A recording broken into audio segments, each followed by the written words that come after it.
M ടുവിൻ്റെ basic equations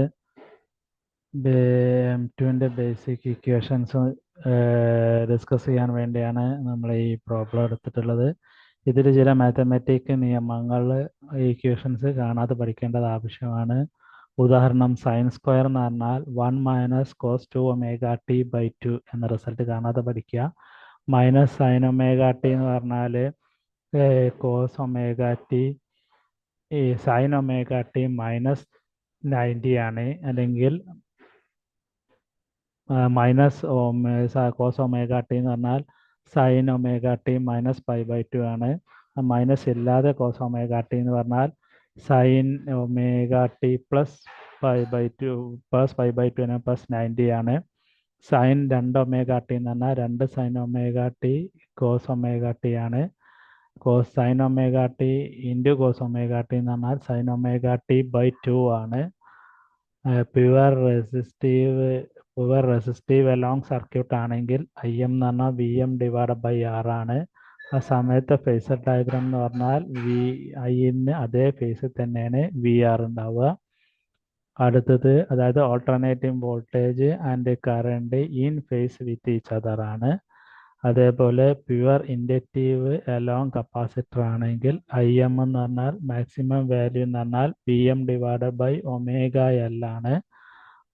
phasor diagram എന്ന് പറഞ്ഞാൽ വിനേക്കാളും കറണ്ട് ലീഡായിട്ടാണ് പോവുക. ക്ലോക്ക് വൈസിലാണ് കാണിക്കുന്നത്. Current lag applied voltage by the quarter ആണ്. കപ്പാസിറ്റീവ് സർക്യൂട്ട് ആണെങ്കിൽ മാക്സിമം വാല്യൂ എന്ന് പറഞ്ഞാൽ മാക്സിമം വോൾട്ടേജ് / 1/ωc ആണ്. ഈ ωL എന്ന് പറയുന്നതിന് ഇൻഡക്റ്റീവ് റിയാക്റ്റൻസ് ആണ്. XL കൊണ്ടാണ് റെപ്രസെൻ്റ് ചെയ്യുക. യൂണിറ്റ് ഓം ആണ്. കപ്പാസിറ്റീവ് റിയാക്റ്റൻസ് എന്ന് പറഞ്ഞാൽ XC ആണ്. XC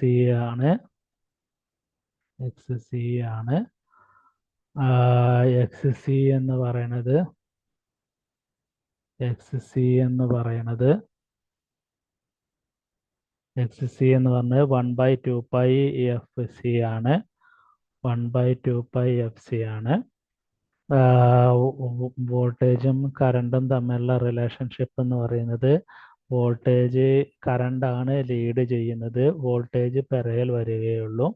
ഇത്രയും ഇക്വേഷൻസ് പഠിച്ചു പോകേണ്ടത് അത്യാവശ്യമാണ്. ഈ സ്റ്റേറ്റ്മെൻറ്റുകളും that is current in a pure capacitor lead it voltage by quarter ആണ്. ക്വാർട്ടർ സൈക്കിളാണ്. അല്ലെങ്കിൽ ക്വാർട്ടർ സൈക്കിൾ എന്ന് പറയുന്നത് 90 ഡിഗ്രിക്ക് തുല്യമാണ് ആ സൈക്കിളിൽ.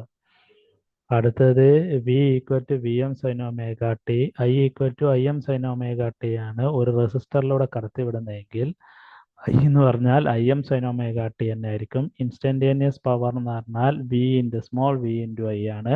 അബ്സോർബ് പവർ എന്ന് പറഞ്ഞാൽ RMS value of voltage into RMS value of current ആണ്. അടുത്തത് ഇൻഡക്റ്റീവ് സർക്യൂട്ട് ആണ്. V = VM sin ωt കൊടുത്താൽ I = IM sin ωt -90 ആണ്. പ്യുവർ കപ്പാസിറ്റർ ആണ്. V = VM sin ωt കൊടുക്കണമെങ്കിൽ IM sin ωt +90 ആണ് വരിക. ഈ രണ്ട് ഇൻഡക്റ്റീവ് സർക്യൂട്ടിലും കപ്പാസിറ്റീവ് സർക്യൂട്ടിലും പവർ അബ്സോർബ് ചെയ്യുന്നത് VI cos φ ആണ് RMS വാല്യൂ വെച്ചിട്ട്. പക്ഷെ ഓരോ ഇൻസ്റ്റന്റിലെയും പവർ നോക്കുകയാണെങ്കിൽ VM × IM/2 VM × IM/2 cos 2 ωt ആണ്. അടുത്തത് വേവ് ഫോം വരയ്ക്കുകയാണെന്നുണ്ടെങ്കിൽ പവറും വോൾട്ടേജും ഒരുമിച്ച് വരയ്ക്കലും നിർബന്ധമാണ്. എപ്പോഴും പോസിറ്റീവാണ് പവർ. കാരണം വോൾട്ടേജിന് പോസിറ്റീവ് ആകുമ്പോൾ കറണ്ടും പോസിറ്റീവാണ്. അപ്പോൾ പവർ പോസിറ്റീവാണ്. വോൾട്ടേജും നെഗറ്റീവാണ്. കറണ്ടും നെഗറ്റീവ് ആണെങ്കിൽ പവർ നെഗറ്റീവാണ്. ഇൻഡക്റ്റീവ് ആവുന്ന സമയത്ത് ചില സമയം 0 മുതൽ 90 വരെ പവർ നെഗറ്റീവാണ്. കാരണം കറണ്ട് നെഗറ്റീവാണ്.